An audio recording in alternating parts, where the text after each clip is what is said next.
durante los 2 años, los 2 sexenios de Felipe Calderón y de Enrique Peña Nieto, el peso prácticamente sufre una devaluación de casi del 100%.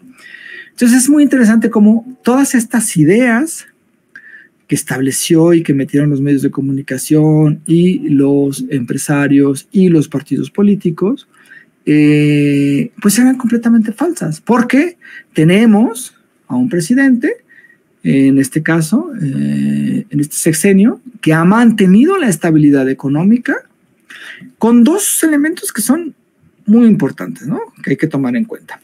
Por un lado es la pandemia, que jamás, al menos mi generación, y yo creo que muchas generaciones, habíamos vivido algo así, porque la pandemia que hubo, que le tocó a Felipe Calderón, la del H1N1, pues fue pequeñita, ¿no? No tuvo los impactos que tuvo esta pandemia, que fue una cosa brutal, donde se cerraron empresas, donde prácticamente hubo un parón económico en todos sentidos.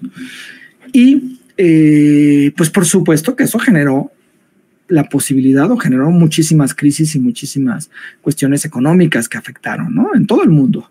Y entonces, a pesar de eso, el peso, si bien tuvo una pequeña disminución frente al dólar después de la pandemia o durante la pandemia, pues ahora se ha mejorado y prácticamente se ha apreciado, ¿no? Respecto a cómo estaba en el 2018, ¿no? Entonces, hay una estabilidad económica, no ha habido deudas, se ha recuperado parte de la soberanía energética, se han recuperado plantas de la Comisión Federal de Electricidad y de otras empresas que estaban ya privatizadas, se ha comprado una refinería, se está haciendo otra refinería, se hizo un tren, se está haciendo otro tren, se están haciendo varios trenes, se hizo un aeropuerto, en fin.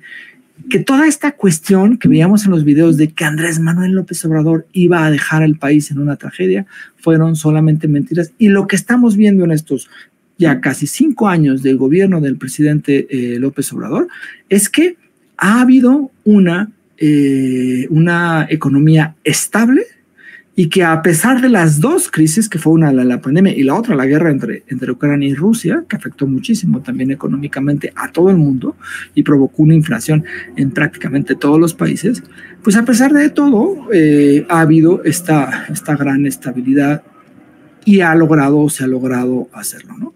No sé si tengamos por ahí unos videitos más acerca de esta guerra sucia para ir cerrando este tema. López Obrador convirtió al DF en un desastre económico. Tiene el mayor desempleo y el último lugar en crecimiento económico a nivel nacional. Con razón, López Obrador no quiere debatir. No le creas todo. Con López Obrador en el DF, muchas personas no pudimos conseguir chamba. El DF es la ciudad con mayor desempleo del país. Lo que los mexicanos queremos es progresar en paz. Y yo sé cómo. Con empleos y no con deudas. Con inversiones y no con crisis económicas. Por eso voy a ser el presidente del empleo. Reverendos hipócritas se convirtieron en un parásito y está convertido en un títere, un pelele, el basurero de la historia. Cállate, chachalaca. El 2 de julio, no te equivoques. Por fin nos hicimos de nuestra propia casa. Un coche, lavadora, refrigerador. López Obrador va a endeudar a México. Los intereses que pago van a subir y no los voy a poder pagar. Voy a perder mi patrimonio como lo perdieron mis papás. Y claro, esto iba enfocado en esa guerra sucia, que era pues este contraste que hacían supuestamente, y pues se engañaban, ¿no? Engañaban con que la gente iba a perder el patrimonio, con que la gente iba a lo que tenía, ¿no? Se iba a ir en las devaluaciones, lo que tenía se iba a ir porque Andrés Manuel López Obrador iba a destruir prácticamente al país. Y estas guerras, esta campaña de López Obrador, un peligro para México, pues fue verdaderamente brutal, y hizo que cambiaran la legislación, porque además pues fue muy injusta, porque a las televisoras, al PAN y a los empresarios les daban, digamos, muchísimo más barato los espacios en los spots que al PRD en ese tiempo y Andrés Manuel López Obrador, ¿no? Entonces fue además, eso después provocó que hubiera un cambio en la legislación y que quien se encargara de la contratación de los espacios en medios de comunicación